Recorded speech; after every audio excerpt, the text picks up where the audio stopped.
So we're walking through the Gospel of Luke, and we've reached the end of Jesus' long road trip to Jerusalem. He's arrived. So he rides a donkey down the Mount of Olives towards the city, and all these crowds are forming, and people are singing, "Praise the King who comes in the name of the Lord." They're laying down their cloaks in front of him. Why all this royal treatment? Okay, so Israel's ancient prophets promised that one day God himself would arrive and rescue his people and rule the world.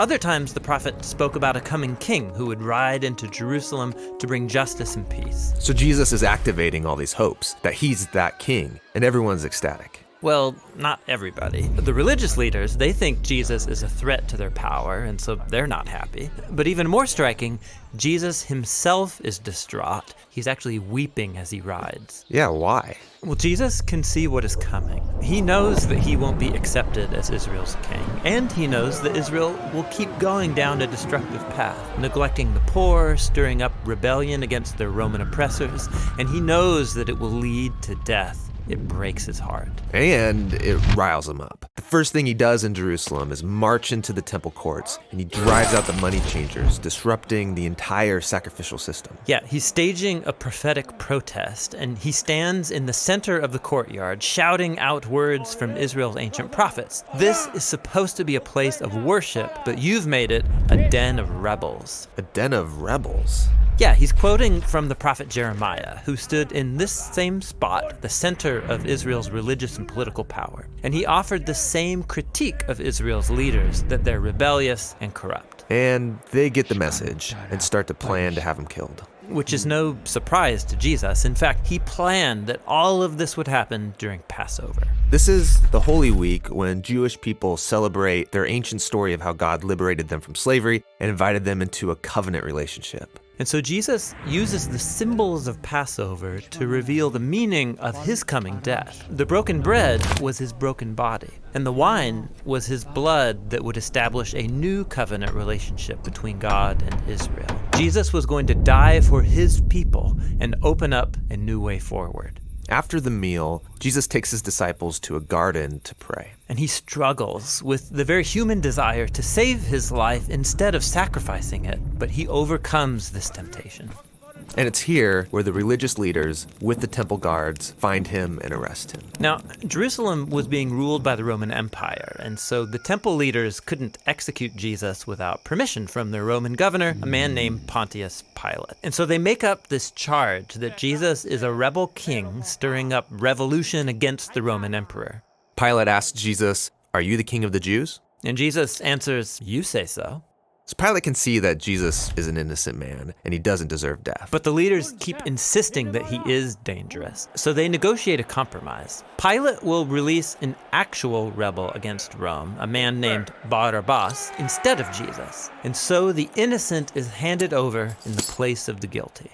Jesus is taken away with two other accused criminals and nailed to a Roman execution device. And people are mocking him. Hey, if you're the Messianic king, save yourself and us. But Jesus loved his enemies to the very end, offering hope to one of the criminals dying beside him. And he even prayed for his executors. "Father, forgive them. They don't know what they're doing." And then the sky darkened as an innocent man died the death of a rebel. And then Jesus cried out with ancient words from Israel's Psalms, "Father, into your hands I commit my spirit."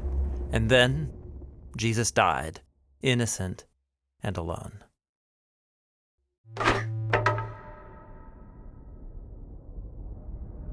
We've been looking at the story of Jesus as it's told in Luke's gospel. It begins with the arrival of an unlikely king born in poor, humble circumstances. Then we saw Jesus as a teacher and prophet. He went throughout Israel calling people to a radical way of life, where enemies become friends, the poor are cared for, where people find forgiveness for their failures. He went from town to town inviting people to follow him and live under God's reign in this upside-down way. And he did many signs and wonders, so many Israelites began to hope that he would rescue Israel from the Romans and set up a new kingdom of peace and justice. In short, that he would bring the kingdom of God. Now, the religious leaders of the day were also hoping for God's kingdom, but to them, the message of Jesus was a threat. Yeah, they had expected to gain power and prestige when this all went down.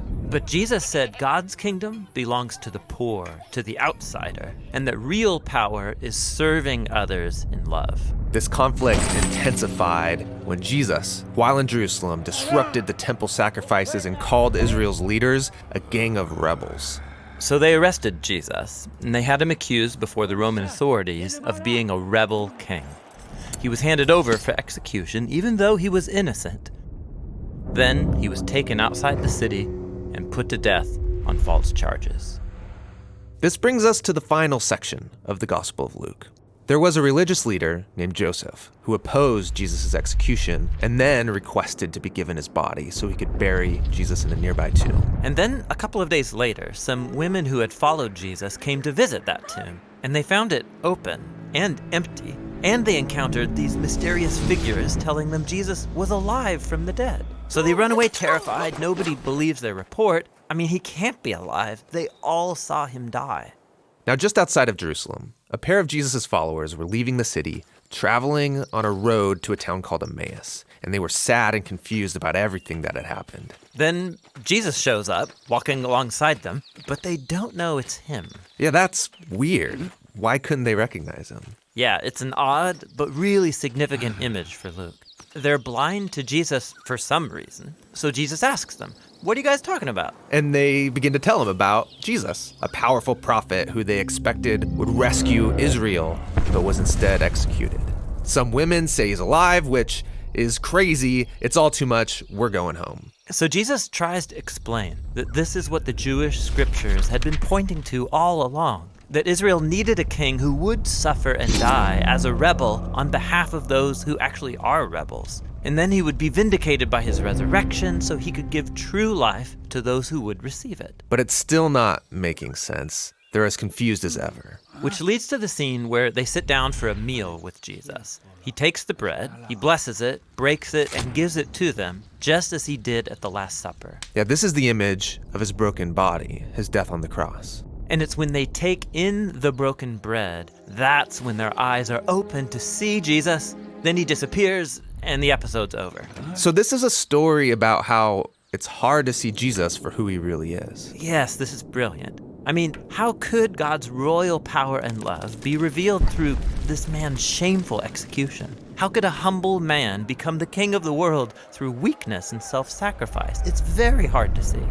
But this is the message of the Gospel of Luke. It takes a transformation of your imagination to see it and embrace Jesus' upside-down kingdom.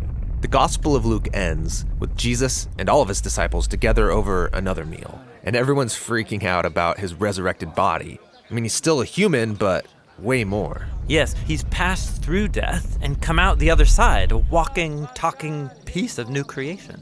And then Jesus tells them that he's going to give them the same divine power that sustained him, so they can go out and share the good news of God's kingdom with other people. After this, Luke tells us that Jesus was taken up into heaven, which is a cool exit and all, but why disappear into the sky? So in the Old Testament, the skies are the place of God's throne. They're above everything. So this is Luke's way of showing that Jesus has been enthroned as the divine king of the whole world. His followers stay in Jerusalem, worshiping God and Jesus, waiting for this new power, and this is where the gospel ends. Now, Luke is going to write about how they receive this power and take the news out into the world, and that's what his second volume, the Book of Acts, is all about.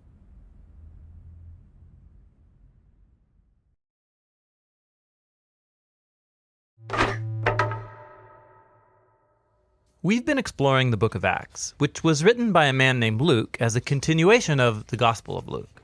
Acts began with Jesus telling his followers to spread the good news about his kingdom. And they would start in Jerusalem, then go out into the neighboring regions, and from there to the ends of the earth. Now, in Jerusalem, their message was received by many and opposed by many, especially by the leaders of the temple. They were scandalized by this new claim that the whole story of Israel had been fulfilled by Jesus' life, death, and resurrection. One of these leaders was a man named Saul of Tarsus, who worked tirelessly to stop the movement. That is, until he met the risen Jesus himself. And this encounter transformed Saul from an enemy of Jesus into a herald of his kingdom. And so for years, he traveled about the Roman Empire using his Roman name, Paul, starting Jesus communities all over. And one of Paul's greatest desires was that all of these diverse communities would see themselves as one unified people, regardless of their differences, Jew or non-Jew, male or female, slave or free. Jesus was creating one unified family of equals living together under his rule. And this brings us to the final section of Acts. Back in Jerusalem, where the movement began, the Jewish followers of Jesus were suffering from a drought and food shortage. And Paul was so passionate about the church's unity that he began a major fundraising project among the diverse churches he had started. They would pool their money together so he and a group of representatives could take it as a relief gift to Jerusalem. But it's not safe for Paul in Jerusalem. The Jewish leaders there dislike him so much, they want him dead. And Paul knew he was walking into a trap. His friends all begged him not to go, but no one could stop him. Yeah, why would Paul risk his life to bring this gift? Couldn't he have sent someone else? Well, for Paul, this was personal. Jerusalem was where he used to participate in the murder of Jesus' followers, and now he gets to serve them. It's also where Jesus himself was executed, and so for Paul, it would be an honor to suffer there alongside his king. Paul goes to Jerusalem, and as expected, he's found by his enemies. A mob forms, and they try to kill him. But Roman soldiers save his life by taking him into custody.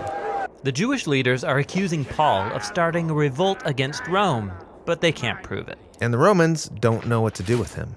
Yeah, they can see Paul's not a criminal, but his claim that a crucified Jewish man is the risen king of the world, it keeps getting him into trouble. And so Paul gets transferred from one court to another until he demands that his case be tried before the court of Caesar in Rome. And so they happily ship him off. Now, throughout this section of Acts, Luke, the writer of the story, has portrayed Paul's trials and imprisonments so that they resemble his previous stories of Jesus' trials and imprisonment. Luke's making an important point. When the people of Jesus follow the way of Jesus, their stories will begin to look like his story, which is beautiful, but it also comes with a cost. On the way to Rome, the boat carrying Paul is hit by a violent storm, and everyone freaks out. Except for Paul. He's below deck hosting a meal, just like Jesus did the night before his trial. Paul blesses and then breaks the bread, promising that God is with them through this storm. And the next day, the ship hits and then breaks apart on the rocks, but everyone's washed safely ashore. Which is amazing, but Paul's not out of trouble. He's taken to Rome and put under house arrest. But it's not so bad. In his house, he can host groups of Jews and non-Jews, sharing with them the good news about Jesus, the risen king. This is a bold move in Rome, the center of power where Caesar rules the world as king. Yes, you have Jesus' alternative upside-down kingdom, now growing in the very heart of the world's most powerful empire, all through the suffering of a prisoner. And with this contrast between kingdoms, Luke ends his story. That's a great image, but the story's supposed to be about this message spreading to the ends of the earth.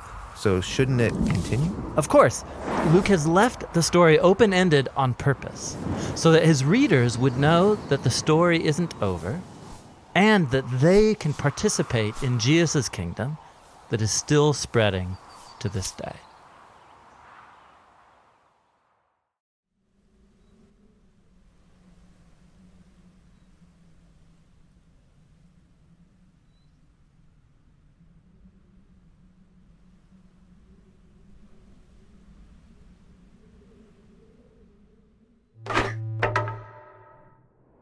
The Gospel of Luke.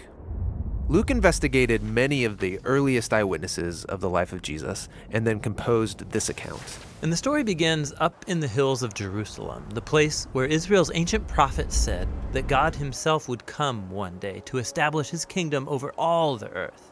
In the city is the temple, run by the priests, and one of them, named Zechariah, was working in the temple when he had a vision that freaks him out. An angel appears and says that he and his wife will have a son. What's this all about?